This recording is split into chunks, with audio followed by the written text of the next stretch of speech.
Assalamualaikum warahmatullahi wabarakatuh.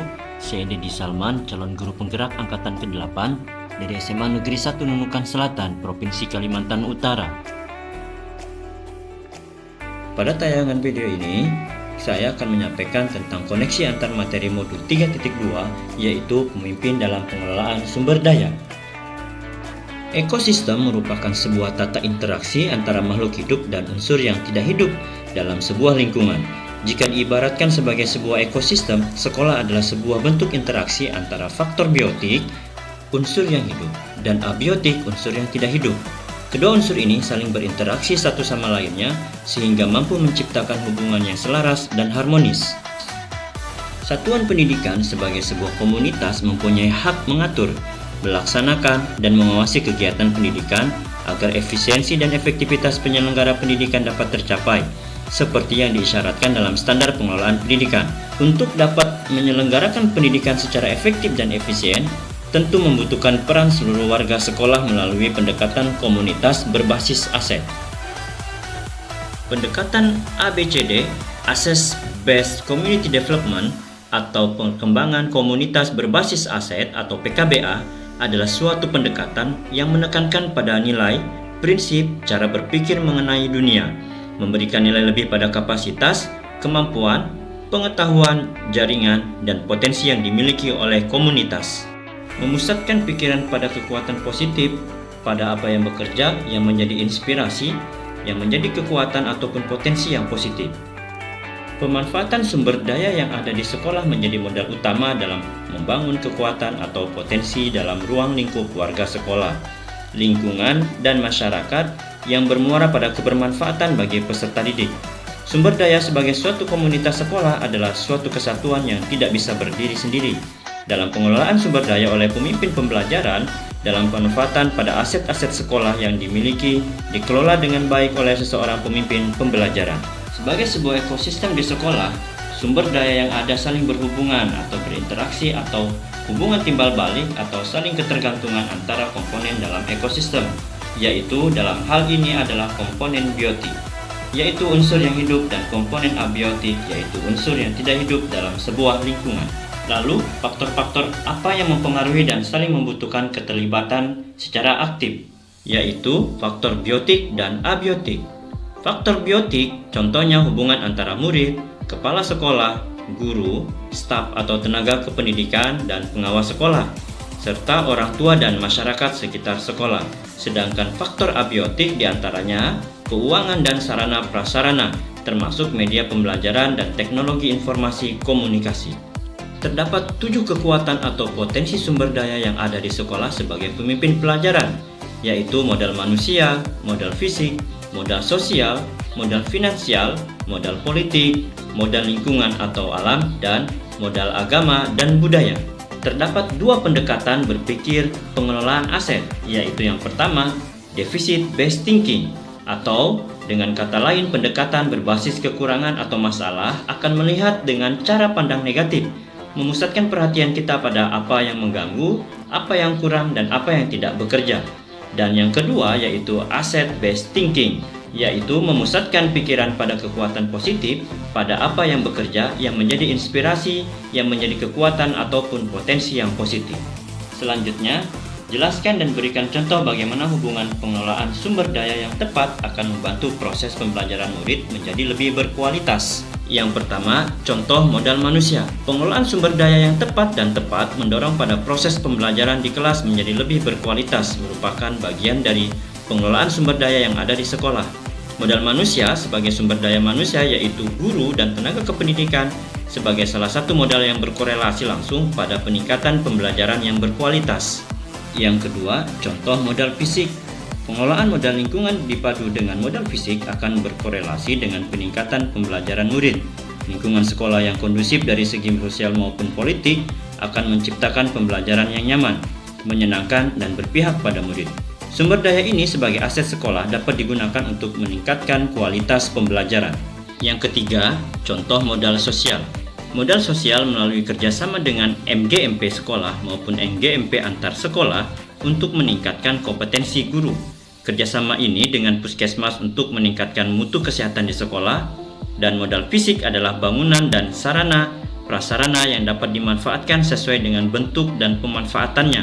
Misalnya, gedung utama, sarana prasarana pendukung di sekolah. Selanjutnya, contoh modal lingkungan atau alam. Modal lingkungan atau alam yang ada di sekitar sekolah adalah sumber daya menciptakan pembelajaran yang menyenangkan, seperti memanfaatkan lingkungan menjadi area apotik hidup, greenhouse, dan tempat sumber belajar tentang obat dan pemanfaatannya.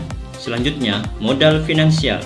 Modal finansial dengan membuat rencana kerja anggaran sekolah atau RKAS sesuai prioritas kebutuhan sekolah sehingga mendukung untuk keberlangsungan proses pembelajaran menjadi lebih berkualitas. Yang terakhir, contoh modal agama dan budaya. Modal agama dan budaya untuk membantu pembelajaran menjadi lebih berkualitas, yakni dengan melestarikan budaya kearifan lokal, misal belajar tari tradisional dan kegiatan religi berupa pondok Ramadan, memperingati Hari Besar Nasional Keagamaan yang melibatkan tokoh agama dan sekitarnya.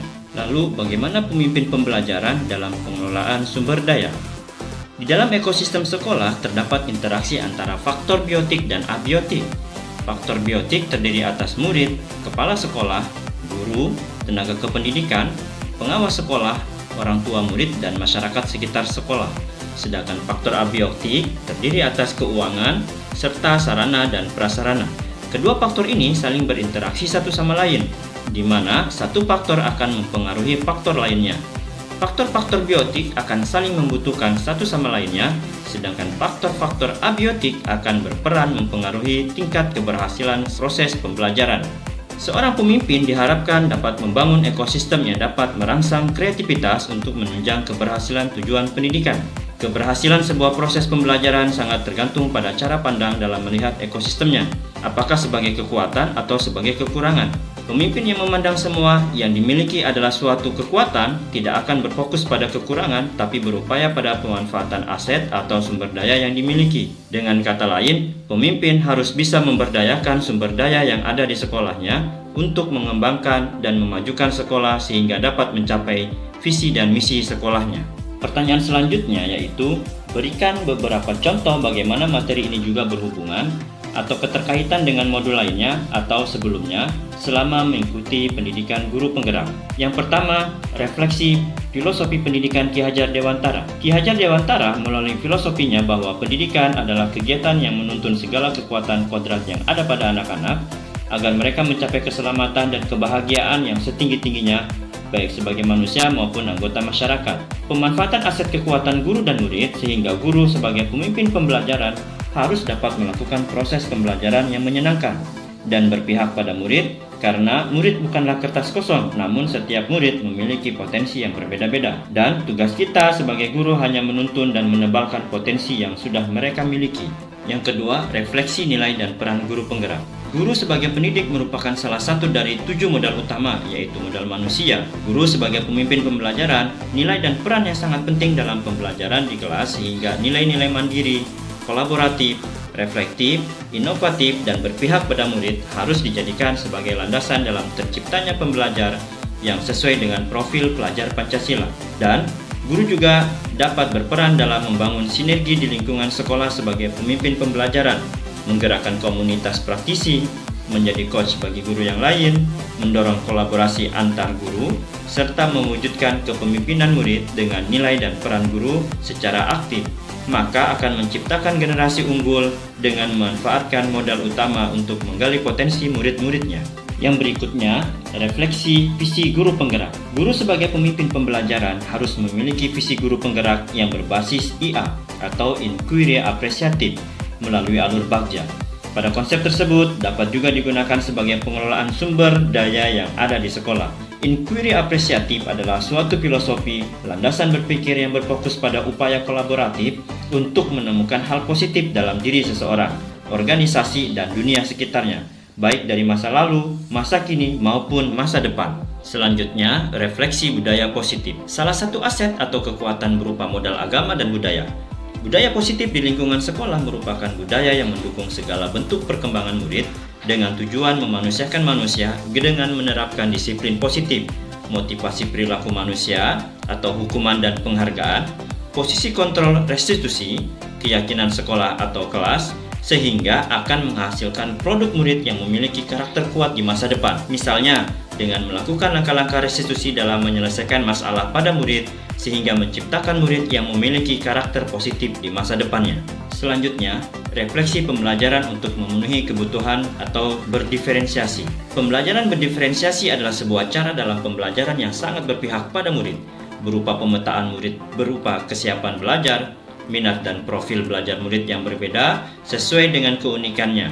Sebelum melaksanakan pembelajaran berdiferensiasi, seseorang guru harus sudah melaksanakan pemetaan terhadap minat belajar siswa. Dalam proses pembelajarannya berdiferensiasi akan terwujud jika pemanfaatan sumber daya yang ada di sekolah seperti guru dan murid, serta modal lingkungan, modal fisik, dan yang lainnya dapat dimanfaatkan dengan sebaik-baiknya. Berikutnya, refleksi pembelajaran sosial emosional atau PSE. Pembelajaran sosial emosional atau PSE merupakan strategi seseorang pemimpin pembelajaran dalam melakukan kolaboratif oleh seluruh komunitas sekolah yang menekankan pada keterampilan dan pengelolaan mengenai aspek-aspek sosial emosional. Teknik kesadaran diri atau mindfulness juga dapat dijadikan strategi bagaimana cara mengelola sumber daya manusia, yaitu murid melalui tahapan tersebut, maka potensi kecerdasan sosial emosional anak bisa berkembang secara optimal. Yang selanjutnya, refleksi coaching untuk supervisi akademik. Coaching merupakan sebuah strategi seseorang pemimpin pembelajaran untuk melakukan pengembangan kekuatan diri pada diri anak dengan menuntun, mendampingi anak untuk menggali potensi anak dan memaksimalkannya. Pada proses coaching, memberikan kesempatan anak-anak untuk berkembang dan menggali proses berpikir pada diri anak, yang di dalamnya terdapat coach sebagai pengembangan kekuatan dan potensi pada coach sebagai lawan bicara. Berikutnya, refleksi pengambilan keputusan berdasarkan nilai-nilai kebajikan seorang pemimpin. Sebagai pemimpin pembelajaran dalam prosesnya akan selalu berhadapan dengan dua situasi, yakni dilema ITK dan bujukan moral yang dituntut pada pengambilan keputusan. Sebagai pemimpin pembelajaran dalam pengambilan keputusan yang baik, diharapkan pada pengambilan keputusan tersebut dengan mengedepankan keputusan-keputusan yang bermanfaat bagi seluruh elemen yang terlibat di dalamnya, yaitu dengan langkah-langkah pengambilan keputusan berdasarkan 4 paradigma, 3 prinsip, dan 9 langkah pengambilan dan pengujian keputusan. Prinsip tersebut sangat penting karena hal ini sangat terkait dengan pengelolaan sumber daya yang ada di sekolah. Pertanyaan selanjutnya, ceritakan pula bagaimana hubungan antara sebelum dan sesudah Anda mengikuti modul ini, serta pemikiran apa yang sudah berubah di diri Anda setelah Anda mengikuti proses pembelajaran dalam modul ini. Sebelum mempelajari dan memahami modul 3.2, pemimpin dalam pengelolaan sumber daya, dalam langkah-langkah pengelolaan kelas atau pengambilan keputusan lebih banyak berpikir pada kekurangan. Masalah hal ini menyebabkan perasaan yang pesimis, keraguan, negatif, sehingga berakhir dengan kegagalan. Dengan mempelajari modul 3.2 ini, wawasan dan pola pikir mengenai pemimpin pembelajaran dalam pengelolaan sumber daya ini menjadi berubah. Ternyata, seorang pemimpin harusnya selalu mengedepankan pola pikir berbasis kekuatan atau aset yang dimiliki, sehingga hal ini membuat kita akan berpikir positif dan optimis dengan memanfaatkan dan memberdayakan sumber daya atau aset yang ada di sekolah dan lingkungan sekitarnya. Pengaruh pengajaran itu umumnya memerdekakan manusia atau hidupnya lahir, sedang memerdekanya hidup batin terdapat dari pendidikan. Sekian, wassalamualaikum warahmatullahi wabarakatuh.